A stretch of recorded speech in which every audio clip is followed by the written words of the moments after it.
ओम Saini sir, Rahul Gandhi को लेकर के एक चर्चा चल रही थी कि राहुल गांधी राजस्थान के विधानसभा चुनाव से दूरी बनाए हुए हैं। क्या वजहें थी इसकी जो वो दूर थे? क्या कांग्रेस जो बता रही है वही वजह थी या इसके अलावा भी कुछ और चीजें देखी जा रही हैं? मानिए उसको और भी किसी चीज रूप में समझा जा सकता है, क्योंकि प्रियंका गांधी ताबड़तोड़ प्रचार कर रही थी, एक-एक क्षेत्र में जा रही हैं, क्षेत्रवार मुद्दे उठा रही हैं और अब हालांकि कांग्रेस ने जो अनाउंसमेंट कर दिया है राहुल गांधी के रोड शो की, तो इससे क्या कुछ बदलेगा राजस्थान का चुनाव? देखिए, सबसे पहले तो ये कि राहुल गांधी ने जो एक बार सारी रेटिंग दी थी सारी स्टेट्स में जहां जहां इलेक्शन हो रहे हैं, उसमें कांग्रेस को लेकर के राजस्थान में उनका एक अलग ही ख्याल था कि वहां टक्कर है। ये कहने के साथ में ही मुख्यमंत्री का जवाब था कि अब हमें ये साबित करना है कि राजस्थान में कांग्रेस पार्टी अपना बहुमत बड़े शानदार तरीके से लेके आए।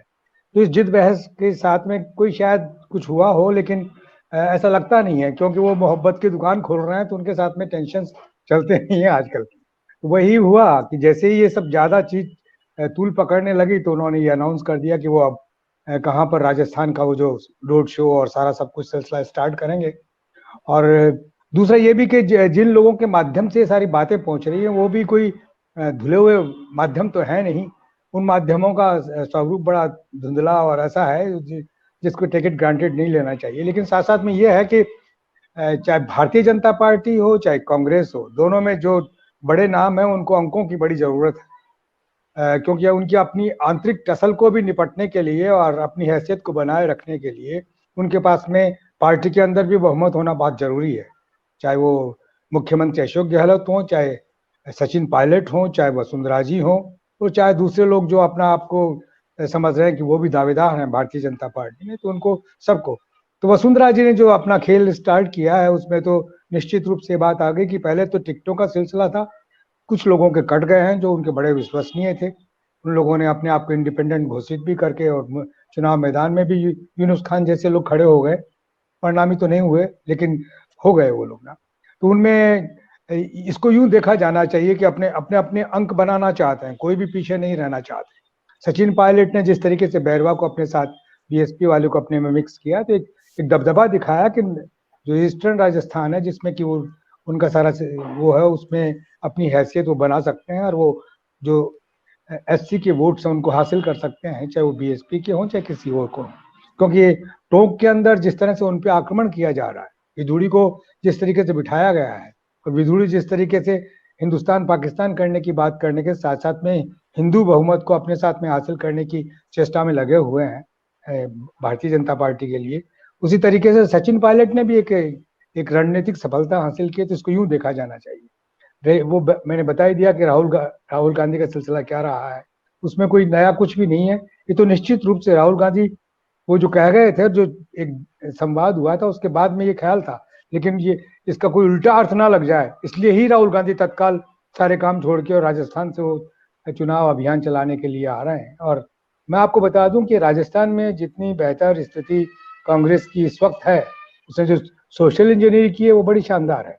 उन्होंने जो 200 चुनाव क्षेत्र हैं उनके अंदर उन्होंने ओबीसी के 62 और एससी के 35 और एसटी के 33, सामान्य को 43, मुस्लिम्स को 14 और स्पेशल क्लास जिसमें कि गुजर वगैरह आते हैं उनको 13 सीटें दी हैं। तो वो अब डिवीजन अपना ठीक से कर लिया और अब उसके साथ में वो एकजुट होने के लिए मैदान में है। नामांकन वापसी के बाद में ज्यादा संकट भी नहीं है, 22 लोग हैं जो अभी भी खड़े हुए हैं, लेकिन उनकी ऐसा ऐसी की कहीं पर भी नहीं है कि वो पार्टी के उम्मीदवार को कुछ नुकसान पहुंचा सके।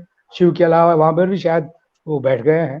तो मैं समझ रहा हूँ कि दृश्य बड़ा साफ है और अब शायद जमीन पे धूल बैठने लगी और अब हम कह सकते हैं कि क्या सिलसिला बनेगा 2-4 दिन में ही जो स्वरूप सामने आ जाएगा। वोटिंग से पहले, वोटिंग के 2-3 दिन पहले हम लोग बता सकेंगे कि सब राजस्थान में कैसे कितने अंक कहाँ किसको मिल रहे हैं, भारतीय जनता पार्टी किस हद तक पहुंची है और कांग्रेस किस हद तक पहुंची है, लेकिन अभी वक्त लगेगा जी। ओम सर, एक चूंकि वसुंधरा का भी जिक्र आ रहा था, तो वसुंधरा अब जिस तरीके से लगातार वो ताबड़तोड़ चुनाव प्रचार कर रही हैं, अशोक गहलोत एक तरफ अपने काम को लेकर के चुनाव मैदान में जाने की बात कर रहे हैं, अपने काम को लेकर के जा भी रहे हैं, लगातार नई नई गारंटियां अनाउंस कर रहे हैं। वसुंधरा ने उनकी सरकार पर सवाल उठाते हुए कहा कि अस्पताल है लेकिन डॉक्टर नहीं है, स्कूल है लेकिन शिक्षक नहीं है। जो काम भाजपा सरकार ने किया था वो सारे कामों को गहलोत सरकार ने ठप कर दिया। साथ ही साथ उन्होंने ये भी आरोप लगाया कि वो जाते जाते 100 यूनिट बिजली फ्री कर दे रहे हैं, यानी आपसे छीन करके आपको देने की बात कर रहे हैं। उन्होंने दिया कम है, काम कम किया है और जनता से छीना ज्यादा है। तो क्या वसुंधरा के इस तरीके के जो आरोप हैं वो कितना इम्पैक्टफुल होंगे? अशोक गहलोत की मुश्किल इससे कितना बढ़ेगी? देखिए, ये राजनीति में एक दूसरे की प्रशंसा करने का सिलसिला तो आजकल है नहीं कि आपने बहुत बेहतर किया और ठीक है, लेकिन बाकी आपने गड़बड़ किया है तो हम आपका विरोध करेंगे। एक वक्त में इस तरह की बातचीत हुआ करती थी। अब तो सीधा सीधा शत्रु की तरह से निपटा जाता है कि शत्रु को किसी तरीके से भी शिकस्त दी जाए। ये डेमोक्रेसी शत्रु और मित्र वाली है, तो इसमें इसमें सब कुछ स्थायी होने की स्थितियां बनी रहती हैं।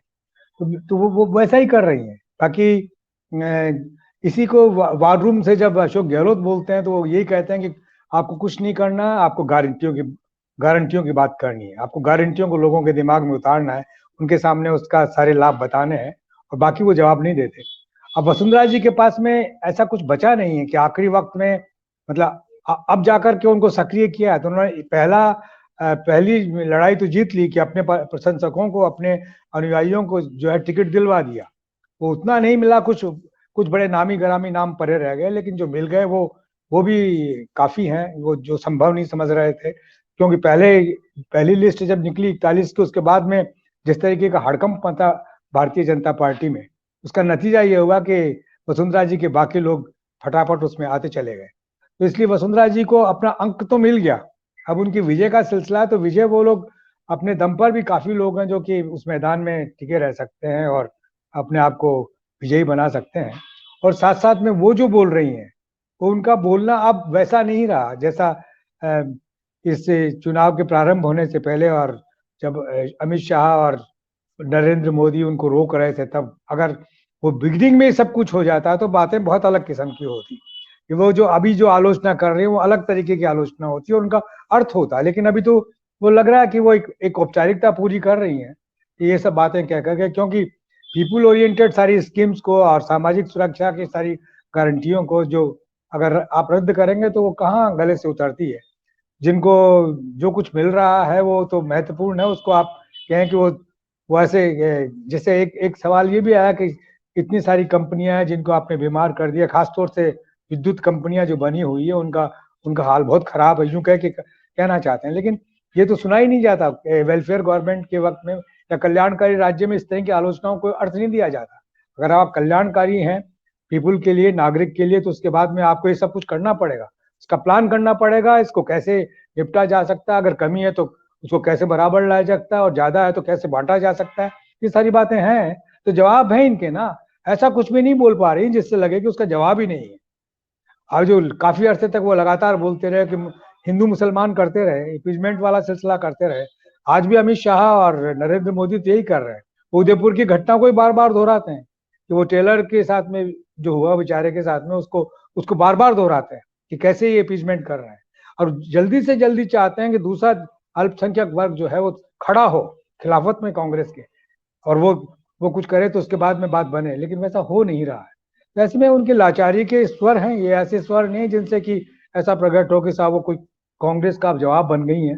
क्योंकि जितने भी चुनाव देखिए, ये जो सारा वो दावेदारी नामांकन के बाद की जो सीन बना, उसमें 120 सीटें तो ऐसी है जिसमें भारतीय जनता पार्टी और कांग्रेस आमने सामने है और कोई है ही नहीं।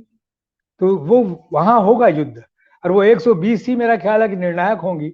बाकी जगह तो कहीं कहीं पचकोणीय है, कहीं चतुष्कोणीय है, कहीं पर त्रिकोणीय है, इस तरह के सिलसिले बने हुए हैं। तो ये कोई संकट का सिलसिला नहीं है, क्योंकि अब बिसायत हो गई है। अब लोगों को इतना वक्त नहीं को इधर से उधर हो सके। अब तो तय है एक तरीके से ना, जिस तरह की भी बात है बिल्कुल स्पष्ट है। तो ये मैं समझता हूँ कि जहाँ सचिन पायलट अपने इलाके में बेहतर कर रहे हैं और यहाँ से राजस्थान मतलब जयपुर बैठ करके या जयपुर में रह करके जो वार रूम इनका कर रहा है वो बेहतर तरीके से गाइड कर रहा है। और ठीक वही हाल वसुंधरा जी का, वो जैसा कुछ बोल रही हो ज्यादा कुछ कर नहीं पा रही। वो जितना जा सकते थी जा चुकी हैं, और अब कहीं जाती हैं तो उस तरीके का खैर मकदम नहीं हो रहा जैसा होता है उनका ना, क्योंकि अब बढ़ चुके हैं लोग, अब एक मुश्त कहीं पर मिल नहीं रहे। तो ऐसी स्थिति में मैं नहीं समझता कि उनके इस तरह के बयानों से ज्यादा कोई असर पड़ेगा। अभी देखिए कि जो सर बीकानेर में एक मिलन हुआ है। सर आपने सचिन पायलट का जिक्र किया तो मैं एक चीज और पूछ लूं, सचिन पायलट को मैं ये देखा जा रहा है कि वो अपने कुछ विशेष जो उनके क्षेत्र है बस उतने में ही इस बार वो चुनाव प्रचार में सीमित दिख रहे हैं। मध्य प्रदेश चले गए चुनाव प्रचार करने के लिए, लेकिन राजस्थान में जिस कद के वो नेता हैं उस कद से अभी कांग्रेस उनका इस्तेमाल नहीं कर रही है चुनाव प्रचार में। इसके पीछे क्या वजह नहीं है सर? देखिए बड़ा सीधा सीधा कारण है। एक तो खुद उनको फंसा दिया और वहां पर भिदुड़ी को बिठा दिया ला करके भारतीय जनता पार्टी ने। वो उसका काम यही है कि वो दोनों जो ज्यादातर मतदाता जो है वो अल्पसंख्यक वर्ग के हैं, उनको कैसे वो किया जाए और हिंदुओं के साथ में कैसे लड़ाया जाए, इस तरह का दृश्य बनाने का सिलसिला किया। तो वहाँ वहाँ लगातार निगाह रखनी पड़ रही है उनको। और साथ साथ में जो ये जो पूरा ईस्टर्न राजस्थान का हिस्सा है उसमें एक गुजर बेल्ट है, उस बेल्ट को भी इंटैक्ट रखना जरूरी है, जहां सबसे ज्यादा सीटें मिली थी पिछली बार कांग्रेस को, और इस बार भी वो उतनी ही मिलनी चाहिए, कम नहीं होनी चाहिए, ये ख्याल किया जा रहा है। वो दोनों के लिए लाभप्रद है, यानी स्वयं सचिन पायलट के लिए भी क्या, अब उनके साथ में अगर कितने लोग जुड़ करके आते हैं, क्योंकि अगर डेमोक्रेटिक तरीके से सारा सिलसिला बना और बहुमत का नेता अगर जिसके पास में बहुमत है वही बनता है, तो फिर कोई संघर्ष रहेगा नहीं पार्टी के अंदर। वरना तो वही, क्योंकि जो मैं सुन रहा हूँ वो तो हर जगह जहां भी देख रहा हूँ कि इन सचिन पायलट की कम्युनिटी आसानी से इस बात को बर्दाश्त नहीं कर पा रही कि सचिन को क्यों नहीं चीफ मिनिस्टर बनाया। तो अब उनको पता नहीं है कि राजनीति में आप, हमारे यहाँ बहुत बड़ी बड़ी जातियां हैं, हमारे यहाँ जाट हैं, हमारे यहाँ ठाकुर हैं, हमारे यहाँ ब्राह्मण हैं, हमारे यहाँ और दूसरी जातियां हैं, एससी की जातियां हैं, एसटी की दूसरी जाति है महत्वपूर्ण, जिनको कि ऐसे नहीं कहा जा सकता कि उनको नजरअंदाज करके आपके उसको बना दिया जाए। सर्वसम्मति और जिसके लिए एक ख्याल बनता है उसी को चीफ मिनिस्टर बनाया जा सकता है। और ये अच्छा किया था सचिन, बहुत अगर सब्र रखते तो उन्होंने यंगस्टर्स को बहुत जोड़ा था जिस तरीके से हनुमान बेनीवाल ने एक अपना एक खाका बनाया था कम्युनिटी में जाकर के, उसी तरीके से ये भी करने की चेष्टा कर रहे थे, लेकिन सब्र टूट गया। इसकी वजह से सब सिलसिले बने और इतना नुकसान जो कुछ कांग्रेस पार्टी को और उनको होना था हुआ।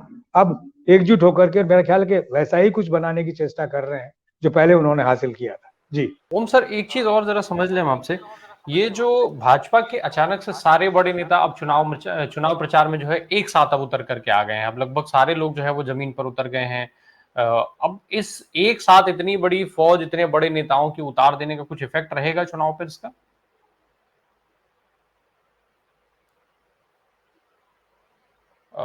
अनम्यूट कर दें सर, एक सेकेंड। हाँ, आप अनम्यूट कर लें सर। हाँ, अब नहीं, फिर म्यूट हो गए आप। हाँ, अब ठीक है। जब एक बार आप भयभीत हो जाते हैं और आपको डर लगने लगता है, पराजय होने का सिलसिला आपका बनने लग जाता है, तो आप पूरी सेना को झोंक देते हैं।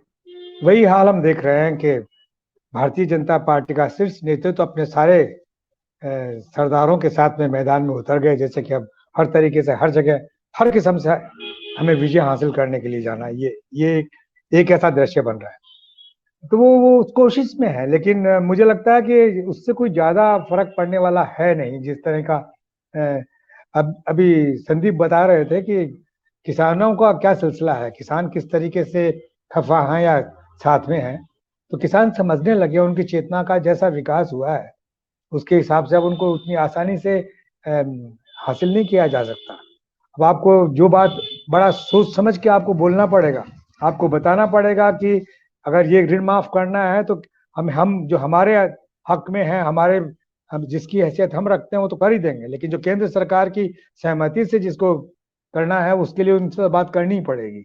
अगर नहीं करेंगे तो इस तरीके, क्योंकि ये मेरा ख्याल है कि लगातार 5 साल तक इसको भुगतते रहे हैं, लगातार लोग आरोप लगाते रहे और जवाब मुझे किसी ने भी ऐसे देते हुए नहीं समझ में आया कि साहब केंद्र सरकार की रेस्पॉन्सिबिलिटी है वो ऐसा करे, केंद्र सरकार को हिस्सा देना होगा, तभी सार्वजनिक बैंकों का जो सिलसिला है वो खत्म हो सकता है, जो कर्ज वाला है। किसी ने भी इस तरीके से बोलने की कोशिश ही नहीं की। लगातार वो तो बस उसी को दोहराते रहे जो उनके समझ में आया, और उसका नतीजा है कि लोग खफा होते रहे कि आप बेवकूफ बना रहे हैं, आप झूठ बोल रहे हैं, ये कहाँ हो रहा है इस तरीके से। तो अब जो भी कुछ आप गारंटियां दे रहे हैं उन गारंटियों के बारे में आपको बहुत सोच समझ के आगे बढ़ना है कि ऐसा कुछ ना हो जाए तो केंद्र सरकार पे आप आश्रित रह जाए। आपको उधार लेना पड़े तो आपकी आपकी क्रेडिबिलिटी इतनी होनी चाहिए कि हम दूसरे बैंकों के माध्यम से अपने आप को ले सकें और अपने विकास के रास्ते पे चल सकें। और ये मेरा ख्याल है कि वर्तमान सरकार ने कोशिश की है, ये जो गारंटियां दे रहे हैं उनको हासिल करने के लिए उनके अपनी जो राष्ट्रीय उस उनमें जो एक हैसियत है, उस हैसियत के माध्यम से वो सब चुका सकते हैं, ऐसा सिलसिला है। और साथ साथ में जो नए जरिए पैदा हो रहे हैं, रिफाइनरी वाला और ये सारा ये इंफ्रास्ट्रक्चर बहुत काम का होगा, इससे काफी लोगों को राहत मिलेगी, आय भी मिलेगी इधर, और साथ साथ में रोजगार भी मिलेगा, ये सब सिलसिला है। तो मुझे लग रहा है कि ये अभी सारी चीजें भविष्य के गर्भ में है, और 24 के अंदर जो कुछ लोकसभा के चुनावों में जब हमें देखने को मिलेगा तो चीजें बहुत अलग होगी। लेकिन ये तय है कि अब अभी ऐसा ऐसा नहीं लगता है, ये जो मुझे बार बार जब मैं सारा दृश्य देखता हूँ कि साहब ये तो बिल्कुल कांटे की टक्कर है, ऐसा कुछ है नहीं। कांटा तो होगा ही, कोई पराजित होने के लिए तो कोई खड़ा नहीं हुआ, तो मुकाबला तो करेंगे ही। लेकिन जिस तरह का डिवीजन है उसमें लगता है कि कांग्रेस एज पर है, कहीं भी कांग्रेस पीछे नहीं है अब तक। और आगे ये जो अभी जो प्रोग्राम चलेंगे इनके, जिस तरह के राहुल गांधी, प्रियंका गांधी, खड़गे साहब ये सब आकर के और सारे तबकों को एक करने का सिलसिला करेंगे, तो जवाब होंगे अमित शाह और नरेंद्र मोदी के, तो वो कमजोर ना पड़े। और साथ साथ में जो लोग जिन लोगों के साथ में आपकी तालमेल नहीं बैठी है और जो इंडिया में साथ में है उस गठबंधन में, तो उनको अपना सहयोगी नहीं बैठी होगी, लेकिन उनको अपना सहयोग और उनके प्रति सम्मान और वो सारा सिलसिला बरकरार रख करके अगर मैदान में चलेंगे तो बहुत बेहतर होगा। जैसे कि कई पार्टियां खड़ी हुई हैं, सीपीएम के 17 लोग लड़ रहे हैं, आरएलपी के 83 है, आम आदमी पार्टी के 88 हैं, आजाद समाज पार्टी के 63 लोग हैं, जनता जननायक तो उन्हीं की है, खैर छोड़िए, उसके भी 7 लोग हैं। तो इन सारे लोगों को भी अपने साथ में, चाहे वो विजयी रहे या पराजित हों, लेकिन आपको चॉइस का ख्याल भी रखना है। लोकसभा के चुनावों में भी आपको अपनी हैसियत बना के चलना है और बातचीत करके चलना है, तो उसके लिए काम अभी से ही करना चाहिए। इसी चुनाव के साथ में प्रारंभ होना चाहिए, और मेरा ख्याल है कि वो होने लगा है। जी।